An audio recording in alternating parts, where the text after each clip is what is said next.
BRS party జిల్లా కార్యాలయంలో జనగామ జిల్లా బీఆర్ఎస్ పార్టీ అధ్యక్షులు, జనగామ జిల్లా పరిషత్ చైర్మన్ పాగాల సంపత్ రెడ్డి ఇటీవల మరణించగా ఆయన చిత్రపటానికి బీఆర్ఎస్ పార్టీ నాయకులు నివాళులు అర్పించారు. జనగామ జిల్లా బీఆర్ఎస్ పార్టీ అధ్యక్షులు, జనగామ జిల్లా పరిషత్ చైర్మన్ పాగాల సంపత్ రెడ్డి ఇటీవల మరణించగా మంచిర్యాల జిల్లా కేంద్రంలోని బీఆర్ఎస్ పార్టీ జిల్లా కార్యాలయంలో ఆయన చిత్రపటానికి మాజీ ఎమ్మెల్యే నడిపెల్లి దివాకర్ రావు బీఆర్ఎస్ పార్టీ నాయకులు నివాళులర్పించారు.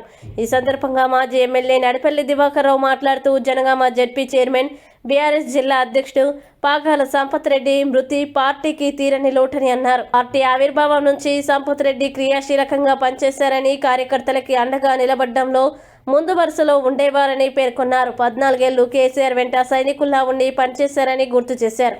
ఆయన అకాల మరణం ప్రతి బీఆర్ఎస్ కార్యకర్తని కలిచివేసిందని అన్నారు. సంపత్ రెడ్డి నిబద్ధత గల నాయకుడని అన్నారు.